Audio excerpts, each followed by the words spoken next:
Hello, everybody. Welcome back. We're so grateful to have you here today. And we have a very, very special guest. I'm going to allow Dr. Partha Ghosh to introduce himself. You heard a little bit about him already and how honored we are to host him today. But Partha, if you wouldn't mind giving a little intro about yourself, and we'll get started with the exploration of our theme for this season, which is around AI for business good. So please go ahead. Thank you, Jennifer. It's an honor to be able to share a few thoughts with you. But briefly about myself, I view myself as the student of life. So for the last 40 years as a strategic problem solver around the world, as you know, I worked around in 36 different countries. I feel as a problem solver, as a guide to CEOs of various companies, I have benefited in terms of learning from each of these experiences. And I feel every time I learn, there's always a new frontier to explore. So that's a short description of myself. I try to be a good student and in the process serve humanity in the most, I would say, strategic as well as the most compassionate fashion. I love that. And that's clearly evidenced by the number of leaders around the world that are seeking your inputs and insights. So with that, I'd love to dive in a little bit around the subject of leadership and where we are with this fourth revolution that you describe in your book that you published not that long ago with Paul Grumble. And you touch on the importance of some of the evolution of those leadership skills. So do you mind taking us through some of your perspective on what the leaders of today need to be thinking about?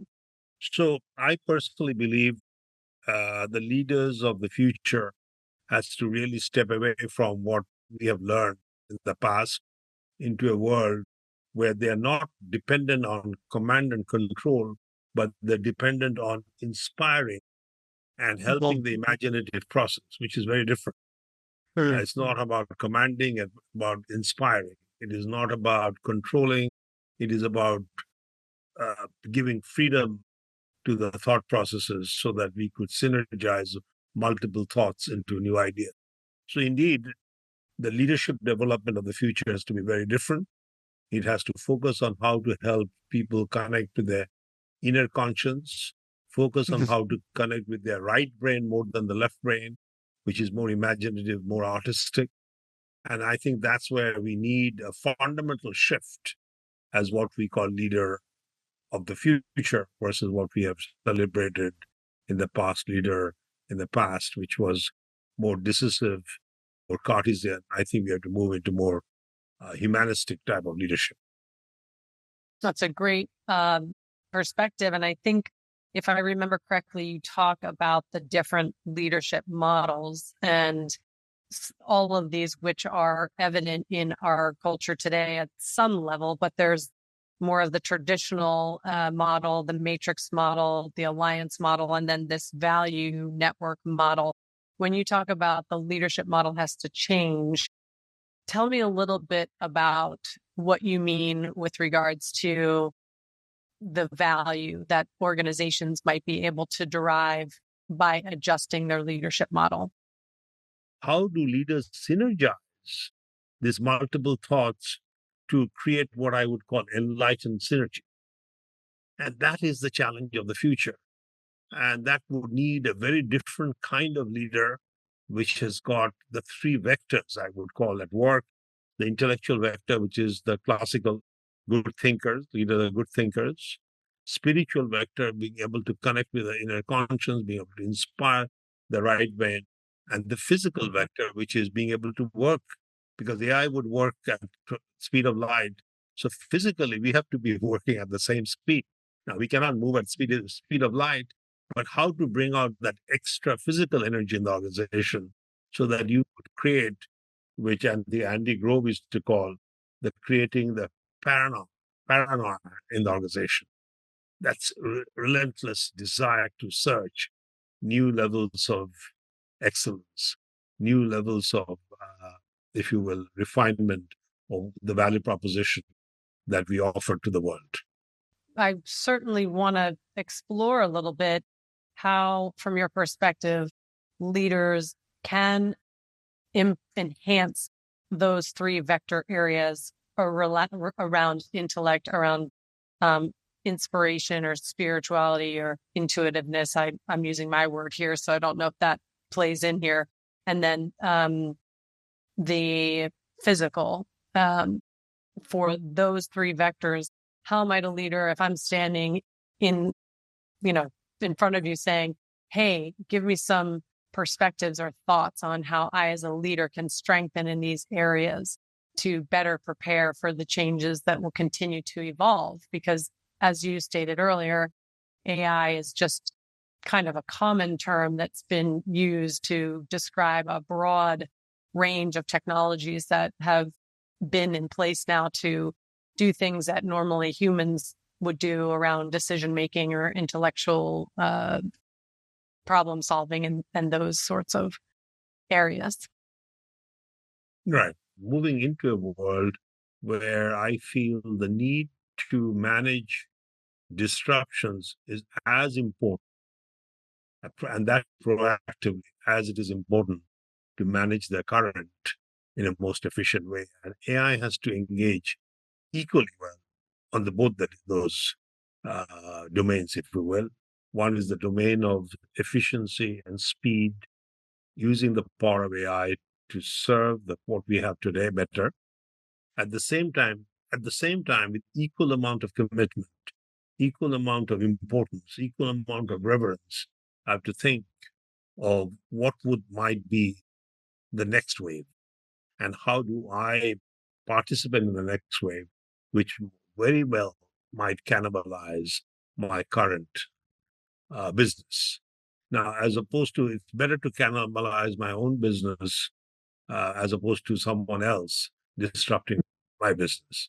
But so we can manage the transition in a significantly more, I would say, enlightened fashion, in a significantly more planned fashion. But we have to be very honest about it, because we typically tend to feel comfortable with what I have and very cautious in terms of engaging what is new. But we have to change that. We have to be comfortable more changing the new, creating the new, while managing the efficiency of the current. So managing transitions, I think, would be the most important, I would say, the role of the chairman for the future. So I'm curious on your perspective that why now would organizations care to think about the leadership framework that you're exploring and challenge themselves internally as an organization to learn some of these new skills or develop some of these skills that are not being taught in business schools around intuition, for example, as you shared? I think for two reasons. So one is that, as we discussed earlier, the AI is a very fundamental force, artificial intelligence. And to embrace that force and to leverage that force and to ensure that as the force becomes embedded in organization, how do I, as a leader, manage things differently? If I believe I can continue to behave the same way as I did pre-AI, then obviously those leaders are not qualified to be leaders. So it is our responsibility to make that change. We are a firm that focuses on culture and change, enabling leaders to be successful in an environment that's ever changing. And for years, we've been working with heads of organizations to help their leaders and their team members be able to build skills on how to manage change and navigate change. And sometimes people say change resilience, but I like to say change flexibility. I think what we're experiencing now is an inflection point because of the acceleration of some of the access that individuals have to tools that would not necessarily be available to them. It fundamentally challenges the way that leaders think and do and behave. I do think we're in a place where a leadership model that continuously fosters and nurtures a way that leaders respond and adapt to change is inevitable going forward. So from your perspective, how do we teach some of these skills to our leaders today so that they can benefit from the change and respond to change and be, I won't say maybe comfortable, because I think fundamentally everybody gets a little uncomfortable with change, even if ultimately it's for the good. But how might some of these skills help prepare leaders to be more change flexible? Well, there are 2, 3 points. First, we have to make current leaders understand that they are at a point of inflection. I don't think they understand that most of the time. So the question is, how do we understand that? I think we have to find such discussions that we are having. They should go viral. They should reach the ears and the eyes of top management. And I don't know how you do that. You're the expert of that. But think of how that could reach out to the top uh, 500 companies in the country and the younger companies. The younger companies that, well, because they don't have an option, they're continuously experimenting. So that's why today, Mark Zuckerberg, Elon Musk are the models. But as soon as their companies become big, they retire, it becomes again the classic model that we have been kind of concerned. We as humble problem solvers, we as humble outsiders, but have the insider's heart, but outsider's eye. It is our responsibility not to appear that we have the answers, but we have the whereabouts of how to inspire goodness, higher quality leadership expression in individual. And we facilitate that process. That is an art. That is also a science which you have to bring into play. And that's what the workshops that I do uh, tries to achieve. And I'm continuously refining the processes. Because every workshop, I also learn something new.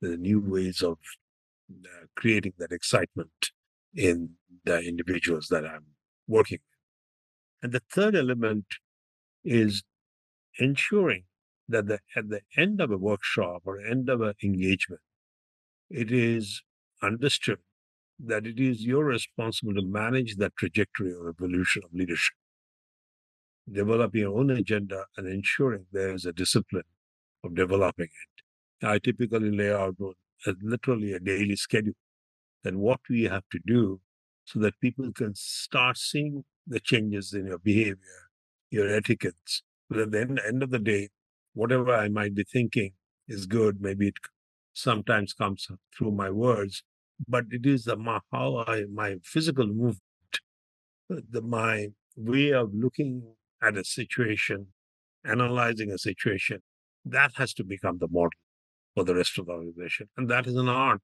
which needs to be practiced so that it becomes visible in the eyes of the individuals that you're working with. And that's a difficult part, but I think it is our responsibility as I mentioned, humble problem solver, as humble well-wishers of great companies to remind and stay engaged. It's not the workshop is over and then my work is done.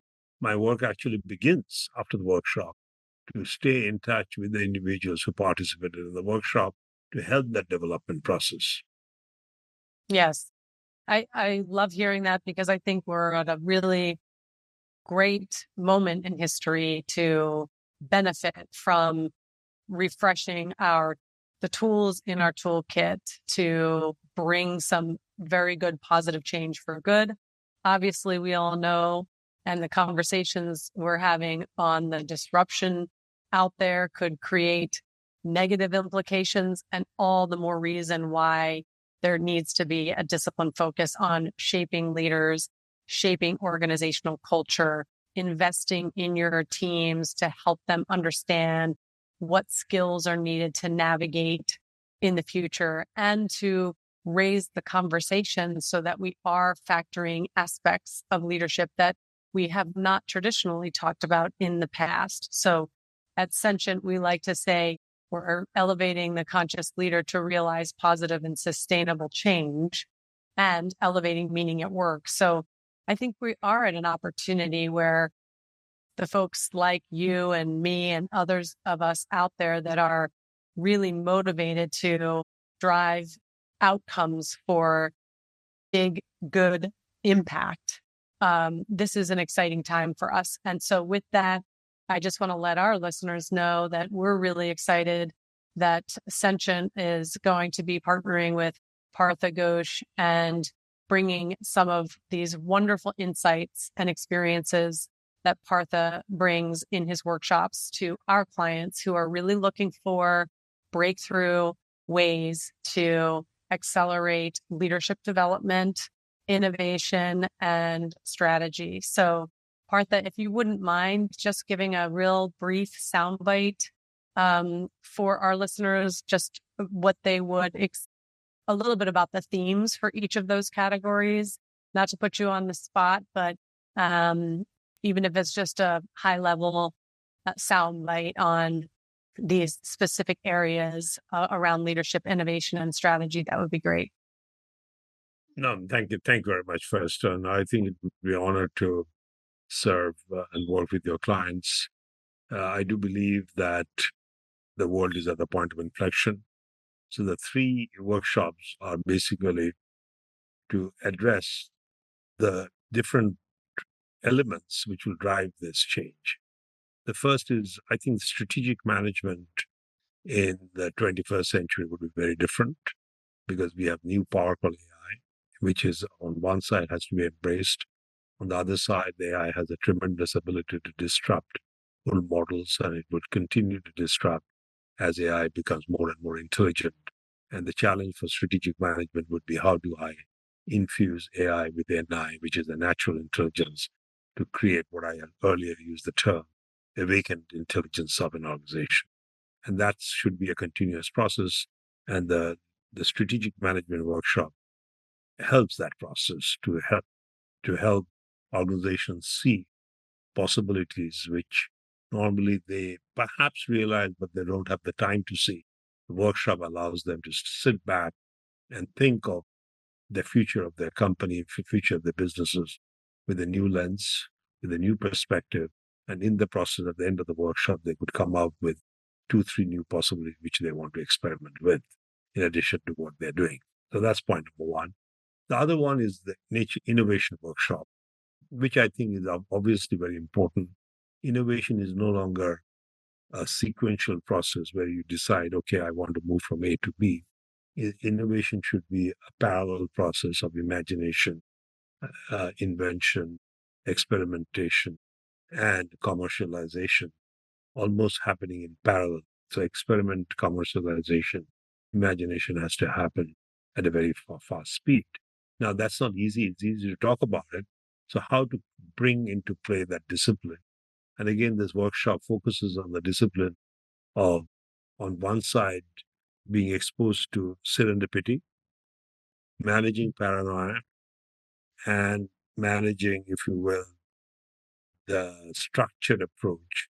So both have to coexist at the same time so that we could indeed create a range of possibilities which a company could innovate. That's the innovation workshop.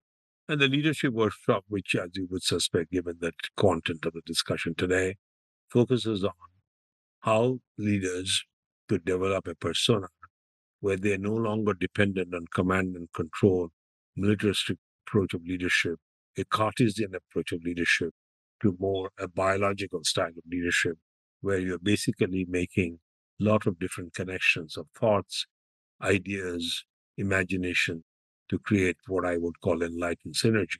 So obviously that's a very different type of leadership. It's a fundamental switch from what we have learned and practiced over the last 200 years to what we want to be in the future. Now, we have to retain some of the elements of the past while we have to develop a lot of the new elements of the future. And that's what the leadership workshop works on, which is to create what I use the term enlightened leadership, which could help leaders to connect with their organizations in a significantly richer fashion, not only in a Cartesian style, but where in a more human style, where you do not make a person who is at the base of the pyramid a commodity, but someone who is valuable, which means we have to deal with human resources much more intelligently, with much more compassion, so that when we go through the cycles of ups and downs, the people whom we value are not treated like commodities. They're fired or hired depending upon the cycle you're in. That's, I think, it's a thing of the past. But unfortunately, many companies are still practicing that, which shows that we need a new model of leadership. Right. Well, thank you so much. It's such a pleasure talking to you always. I always enjoy our conversations and I always learn a lot. And I'm sure our listeners are learning a lot as well. And we're thrilled that you're opening up these workshops to organizations that are really ready to make a significant impact. And for those of you that are familiar with Partha, you'll know that world leaders call him a lot and ask him to come in and do these working sessions with them and trainings. And so really excited that we have the opportunity to also participate in this with you, Partha. So thank you so much. Thank you very much. It was a pleasure. And reminder for our listeners, you can see Partha on his website. Is it Partha S. Ghosh? ParthaGhosh.com. ParthaGhosh.com. And if you mention that you've heard about these workshops and you're interested on our podcast, then we'll have a special treat for you. And thank you so much again. Make sure you like this episode and hit subscribe and listen to our podcast on any of your favorite platforms. See you in the future.